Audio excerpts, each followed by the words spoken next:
Morning to all of you. Last class में हम लोगों ने इमाम दुर्खीम का सामूहिक चेतना का सिद्धांत देखा था, कलेक्टिव कॉन्शियस। ये टॉपिक हो गया। आज हम लोग देखेंगे उनकी एक महत्वपूर्ण अध्ययन, सुसाइड, आत्महत्या।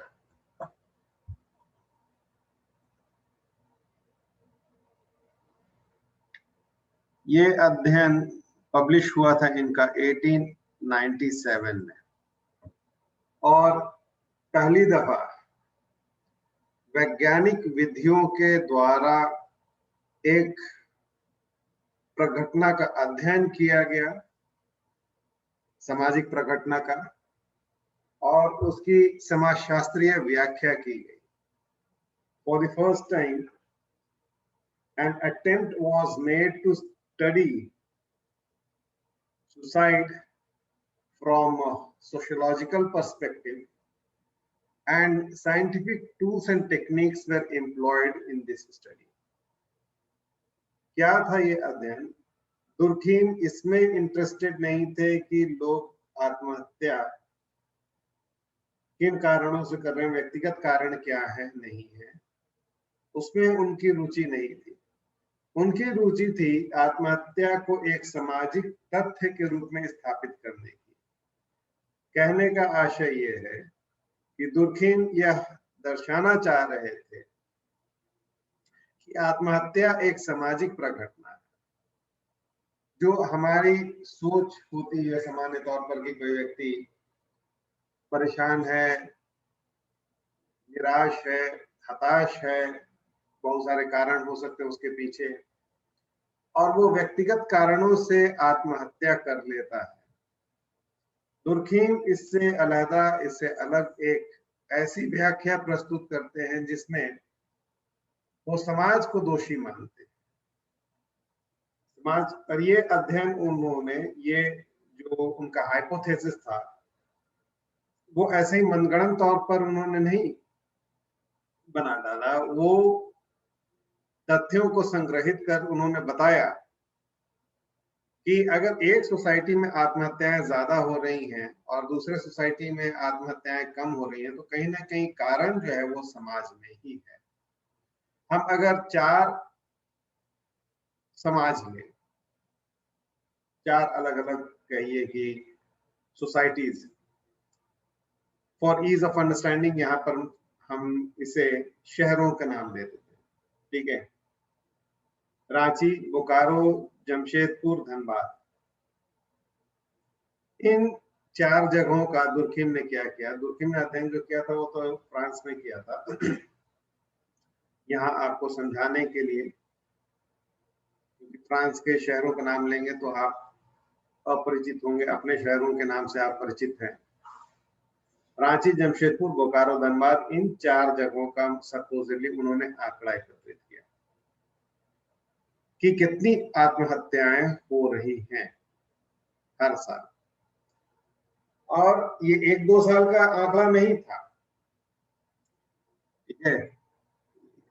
1-2 साल का आंकड़ा नहीं था। इन्होंने 1841 से लेकर के 72 तक का आंकड़ा एकत्रित किया, मतलब कुल मिलाकर के 30 साल।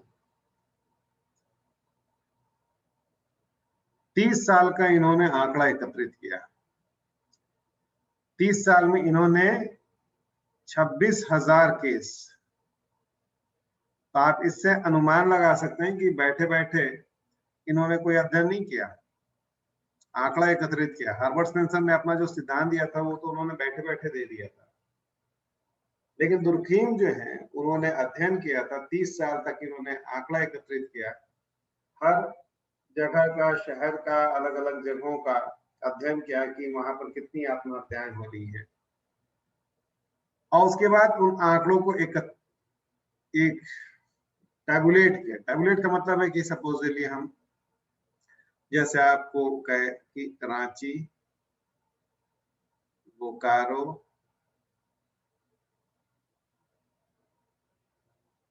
जमशेदपुर, धनबाद, इस तरह से इन्होंने आंकड़ा एकत्रित किया।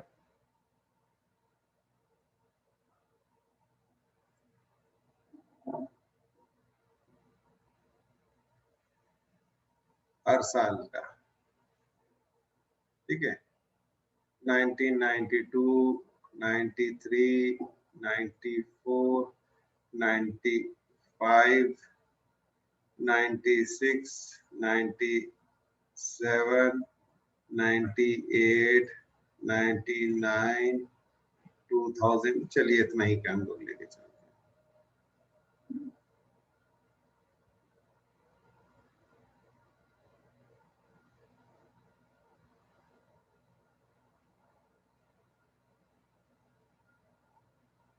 तो इस तरह से इन्होंने आंकड़ा एकत्रित किया। आंकड़ा एकत्रित जब इन्होंने किया तो इन्होंने पाया, चलिए, कराची में 92 में हुआ था, मान लीजिए कि 372, बोकारो में हुआ था 151, जमशेदपुर में हुआ था 32, धनबाद में हुआ था 88। अगला साल फिर अध्ययन किया गया तो रांची में मिला 302, 165, 28, 75, 85, 55, 36, 66। ठीक है, अभी हम एक ही दे रहे हैं, एक ही, हालांकि यहाँ पर दो डेटा होना चाहिए, 95 का अलग, 96 का अलग, हम एक ही, इसी से आपको समझ में आ जाएगा। ओके, 389, 366, 181, 142, 55, 42, 92, 78। तो आंकड़े से क्या हमें पता चलता है कि हम देख रहे हैं कि रांची में सबसे ज्यादा आत्महत्याएं हो रही हैं, उससे कम बोकारो में, जमशेदपुर में कम, धनबाद में उससे ज्यादा है हुआ। और आंकड़ों को अगर गौर से देखिएगा तो आप पाइएगा कि ये लगभग बराबर आ रहा है।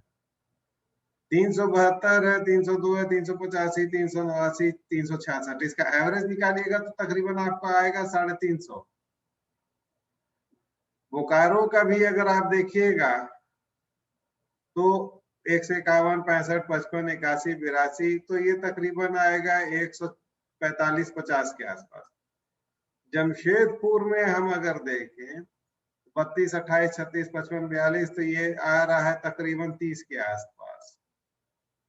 और धनबाद में हम देखें तो 88, 75, 66, 92, 78, तो ये तकरीबन आ रहा है 75 के आसपास। तो ये रांची में हर साल जो है 350 आत्महत्याएं हो रही हैं, बोकारो में 145, जमशेदपुर में 30, धनबाद में 75। तो ये क्या शो करा कि कांस्टेंट है, ऐसा कभी नहीं हो रहा कि रांची में 50 आत्महत्या हुआ हो किसी साल, और धनबाद में किसी साल जो है 300 आत्महत्याएं हो गई। ये जो फिगर आ रहा है ये लगभग कांस्टेंट है। तो दुर्खिम कहते हैं कि इसके लिए तो कहीं ना कहीं समाज जिम्मेदार होगा। समाज बदल रहा है, जगह बदल रहा है, समाज बदल रहा है, समाज बदल रहा है, आत्महत्याएं बढ़ रही। तो मतलब उनका कहने का था ये कि जमशेदपुर में जैसे कम आत्महत्याएं हो रही हैं और जमशेदपुर में आत्महत्याएं कम हो रही, तो कहीं ना कहीं इसका समाज इसके लिए जिम्मेदार है। जमशेदपुर का कोई व्यक्ति आकर के अगर रांची में बस जाए तो हो सकता है कि उसकी ज्यादा संभावना हो कि आत्महत्या करे, यहाँ पर नहीं करता, यहाँ आकर करे। तो इसके लिए सोसाइटी जो है ना वो रिस्पॉन्सिबल, समाज जिम्मेवार है। हम समझते थे कि आत्महत्या एक व्यक्तिगत घटना है, व्यक्ति हालात से या उसकी मनोदशा वैसी है, परेशान, हताश, निराश है, इस कारण से वो आत्महत्या कर रहा है और व्यक्तिगत कारण है। जमशेदपुर में वो नहीं कर रहा था, रांची में आकर कर रहा है। तो रांची में क्या कारणों से वो हताश हो गया, निराश हो गया, वो जमशेदपुर में नहीं होता? क्योंकि अगर जमशेदपुर में वो परिस्थितियां होती तो जमशेदपुर में भी आत्महत्याएं ज्यादा होती। व्यक्ति का तो फर्क नहीं है, व्यक्ति तो वही है। ऐसा नहीं है कि रांची के लोग आत्महत्या करने में उनको मजा आता है इसलिए वो ज्यादा आत्महत्या कर रहे हैं, या मानसिक रूप से कुछ बीमार नहीं है, कुछ और कारण है जिसकी वजह से वो आत्महत्या कर रहे हैं, और जमशेदपुर के लोग काफी खुश हैं। कुछ ना कुछ तो कारण है, और वो कारण कहाँ है? वो कारण समाज में।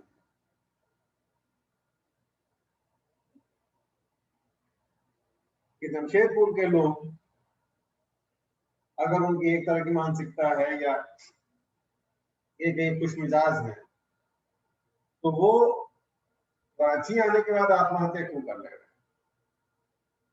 सोसाइटी चेंज हो रहा है, सोसाइटी के साथ साथ जो है आत्महत्या की प्रवृत्ति जो है वो भी बदलती है। ये उन्होंने पहला चीज पाया कि आत्महत्या जो है वो व्यक्तिगत प्रघटना नहीं है, सामाजिक प्रघटना है। और इसकी व्याख्या जो है वो व्यक्तिगत स्तर पर उसकी व्याख्या या उसका विश्लेषण नहीं किया जाना चाहिए, उसका अध्ययन जो है सामाजिक स्तर पर किया जाना चाहिए। तो आइए पहले देखते हैं कि आत्महत्या का परिभाषा क्या दिया उन्होंने। सबसे पहले तो आत्महत्या को हम परिभाषित करें। Suicide, what is suicide? All those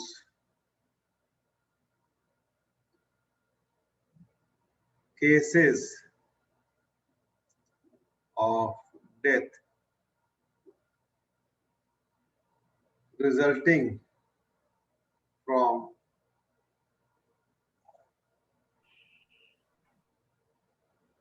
any activity or inactivity of the person, the dangerous consequences of which was known to the person beforehand। ये उन्होंने उसका परिभाषा दिया। ऐसी कोई भी मृत्यु जो व्यक्ति के क्रिया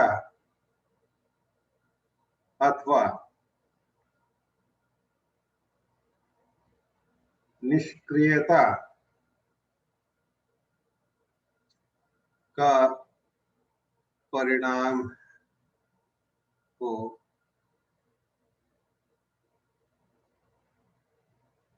जिसके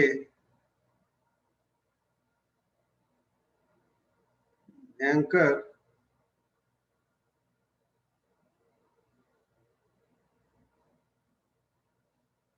परिणामों का आभास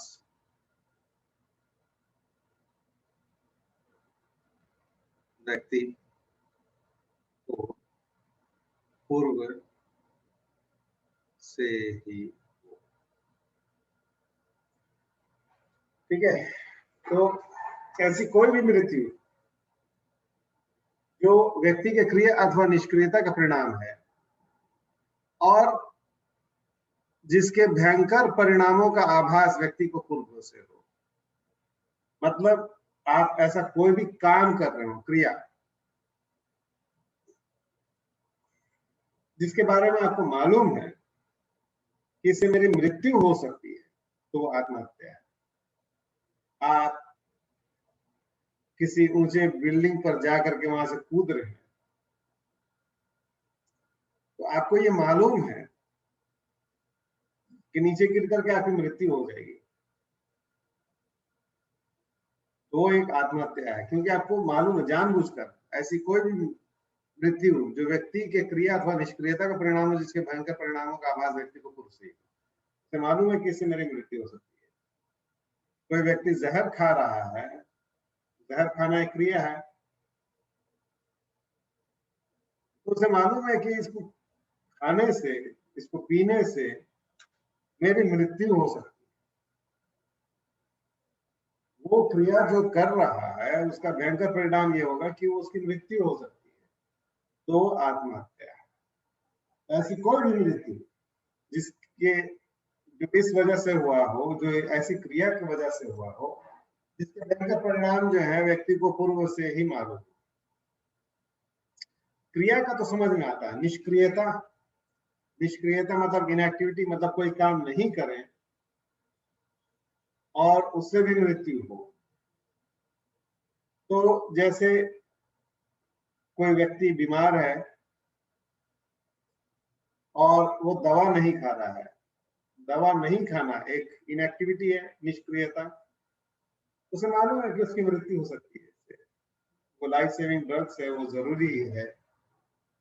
अगर वो दवा नहीं खाएगा तब उसकी मृत्यु हो सकती है, लेकिन उसके बावजूद जो है वो दवा नहीं खा रहा है, तो वो आत्महत्या है।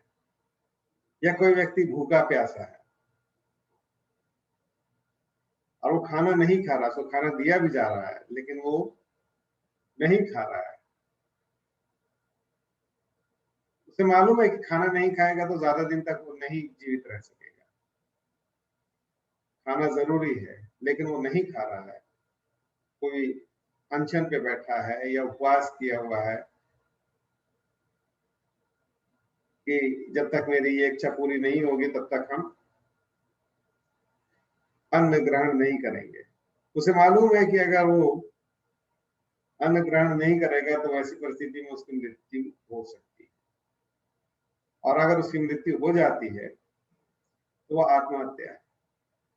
ये आमरण अनशन जो नेता लोग करते हैं वो आत्महत्या की श्रेणी में नहीं आएगा, क्योंकि वो 20 दिन 25 दिन तक भी वो धरना प्रदर्शन पे बैठे रहते हैं, उसके बावजूद उनकी मृत्यु नहीं होती है, क्योंकि वो मरना चाहते ही नहीं है। उन्हें मालूम है कि अगर हम नहीं खाएंगे तो हम मर जाएंगे, तो वो साइड से अपना कुछ ना कुछ खा लेते हैं। पब्लिक के सामने वो भले आमरण अनशन करें, करते रहे, लेकिन वो कुछ ना कुछ खा लेते हैं, क्योंकि उन्हें मालूम है कि नहीं खाएंगे तो मृत्यु हो जाएगी। तो वो आत्महत्या नहीं। हाँ, लेकिन कोई ऐसा नेता हो जो बिल्कुल अडिग हो, जन कल्याण के लिए अनशन पे बैठा हो और उसकी बातों को सरकार ने नहीं माना और उसकी मृत्यु हो जाती है, तब वो आत्महत्या है। जैसे लास्ट ईयर या लास्ट टू लास्ट ईयर एक बाबा थे जो गंगा की सफाई को लेकर के काफी दिनों से अनशन पे बैठे थे, धरना पर, कि काम नहीं हो रही है, पैसा जो है सरकारें खा जा रही है, और वो काफी दिन तक वो आमरण अनशन पे बैठे थे और उनकी मृत्यु हो गई थी। तो वो आत्महत्या है, क्योंकि उन्हें मालूम था कि अगर वो एक्चुअल में धरना दे रहे थे या आमरण अनशन पर बैठे थे। रियलिटी में ऐसे बहुत कम लोग होते हैं जो इस तरह से करते हैं, क्योंकि कोई मरना नहीं चाहता है, आत्महत्या नहीं करना चाहता। तो वैसी कोई भी की गई निष्क्रियता का परिणाम है, क्योंकि वो खाना नहीं खा रहे, वो निष्क्रियता है, इनएक्टिविटी है, उससे उनकी मृत्यु हो रही, तो वो भी आत्महत्या है। आत्महत्या का जब परिभाषा स्पष्ट हो गया कि आत्महत्या क्या है, तब आगे हम लोग बढ़ते हैं और देखते हैं कि दुर्खीम ने कैसे अध्ययन किया। तो ये डेफिनेशन दुर्खीम ने दिया था। All those cases of death resulting from any activity or inactivity of the person, the dangerous consequences of which was known to the person beforehand. तो वो आत्महत्या। अब इसके बाद उन्होंने क्या किया, 1841 से लेकर के 72 तक अलग अलग जगहों से yearly rate of suicide collect किया, पहला, उन्होंने क्या किया, आंकड़े संग्रहित किए। दूसरा उन्होंने क्या किया, दूसरा वाला ही पहले उन्होंने किया, रिव्यू ऑफ लिटरेचर, अर्थात आत्महत्या के संदर्भ में पूर्व में की गई विश्लेषणों का अध्ययन किया। इससे पहले लोगों ने जो आत्महत्या का अध्ययन किया, उन्होंने क्या क्या कारण बताया कि किन कारणों से, और कई कारण उनके सामने आए। ज्योग्राफिकल,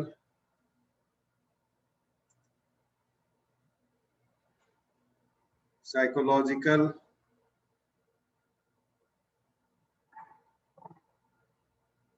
इमिटेशन,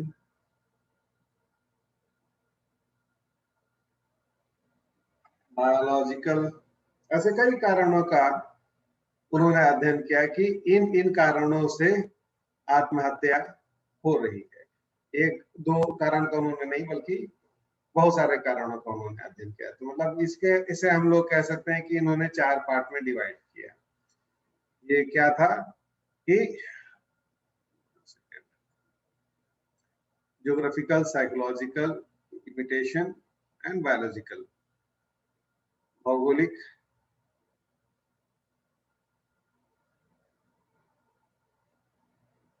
मनोवैज्ञानिक,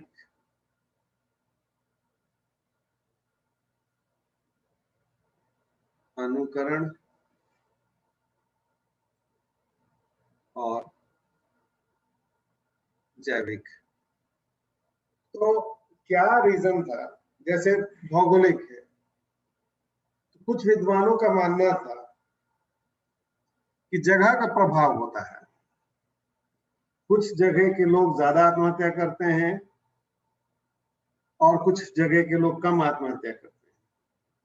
दुर्खिम ने अध्ययन करके बताया कि ये कारण नहीं है। ऐसा नहीं है कि जो पहाड़ में रह रहा है तो उसके लिए पहाड़ से कूदना आसान है, इसलिए वो आत्महत्या कर लेता है। भौगोलिक कारण नहीं है इसके पीछे। मनोवैज्ञानिक या साइकोलॉजिकल, इंसान की मनोस्थिति वैसी होती है जिस कारण से वो आत्महत्या करता है। ये व्यक्ति पर निर्भर करता है कि कौन व्यक्ति आत्महत्या करेगा नहीं करेगा। इंसान ऐसी मनोस्थिति में रहता है जहां उसे और जीने की इच्छा नहीं रहती, हताश, परेशान, निराश रहता है, और वैसी परिस्थिति में वो आत्महत्या कर देता है। तो उसके पीछे मनोवैज्ञानिक कारण है। दुर्खिम इसे भी नकारते हुए कहते हैं कि ये भी कारण नहीं है।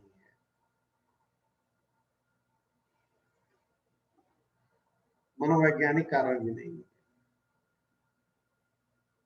ये नहीं है कि व्यक्ति हताश निराश है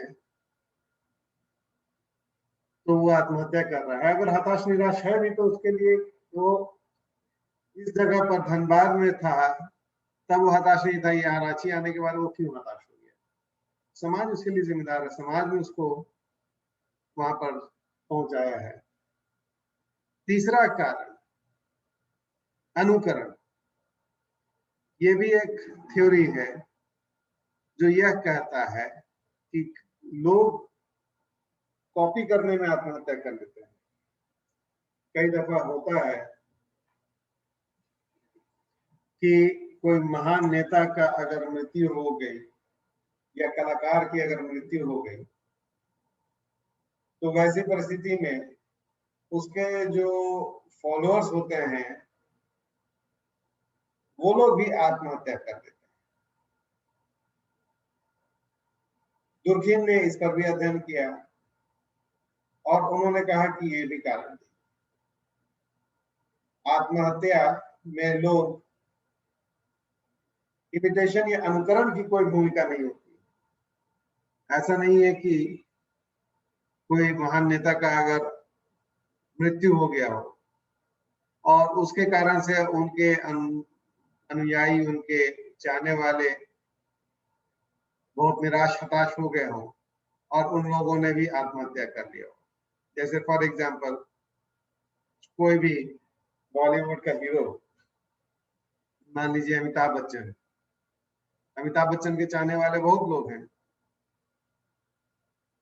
तो अगर कभी उनकी मृत्यु होती है, ईश्वर उन्हें लंबी उम्र दे, तो उनके चाहने वाले भी आत्महत्या कर लेंगे। बहुत सारे उनके चाहने वाले हैं जो उनको भगवान के जैसा मानते हैं, या सचिन तेंदुलकर हैं, उनकी एक मंदिर भी बनाई गई, उनको भगवान के जैसा उनके अनुयायी जो हैं, उनके चाहने वाले उनको मानते हैं। कभी इन लोगों की अगर मृत्यु हुई तो उनके चाहने वाले जो हैं वो लोग भी आत्महत्या कर लेंगे गम में। जैसे केस हुआ था, साउथ के एक पॉलिटिशियन थे, YSR रेड्डी,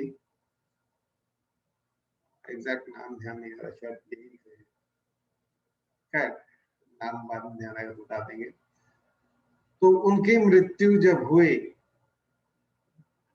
तो उनके बहुत सारे चाहने वाले, उन लोगों ने भी आत्महत्या कर लिया। दुर्खीम कहते हैं कि इमिटेशन का कोई रोल नहीं होता। ऐसा नहीं है कि लोग कॉपी करने में, फॉलोअर्स जो है वो लोग सुसाइड कर लेते। तो इमिटेशन या अनुकरण की कोई भूमिका नहीं होती है, इसको भी उन्होंने रिजेक्ट कर दिया। इमिटेशन पर एक महत्वपूर्ण अध्ययन किया था गैब्रियल टार्डे ने। उन्होंने स्थापित किया था कि अनुकरण की भी एक भूमिका होती है। लोग आत्महत्या करते हैं तो उसमें ऐसा होता है, ऐसे पॉपुलर लीडर्स जो हैं उनकी मृत्यु हो जाती है तो उनके फॉलोअर्स जो हैं वो लोग भी आत्महत्या कर देते हैं, गैब्रियल टार्डे। उसके बाद चौथा कारण बायोलॉजिकल।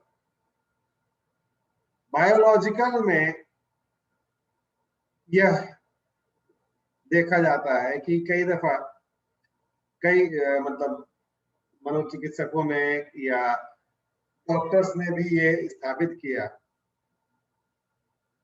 कि आत्महत्या कई दफा होता है, उसमें बायोलॉजिकल कारण रीजंस भी होते हैं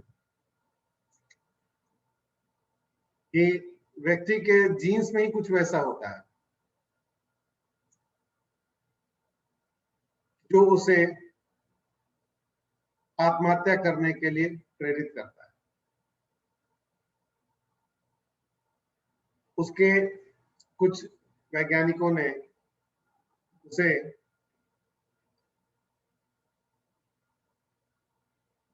एक केमिकल से जोड़ करके कहा है कि ब्रेन में हमारा एक केमिकल होता है, जैसे मॉरिस ने अध्ययन किया था, ये सेरोटोनिन। ये केमिकल अगर जिसमें कम होगा ना, तो ज्यादा चांस है कि वो आत्महत्या कर ले। बायोलॉजिकल रीजंस होते हैं। दुर्खीम ने कहा कि ये भी कारण नहीं है। इन सारे कारणों को वो रिजेक्ट करते हैं। दुर्खीम कहते हैं ज्योग्राफिकल रीजंस नहीं है, साइकोलॉजिकल रीजंस नहीं है, इमिटेशन एक रीजन नहीं है, बायोलॉजिकल रीजन नहीं है। आत्महत्या के पीछे समाज रीजन है, सोसाइटी।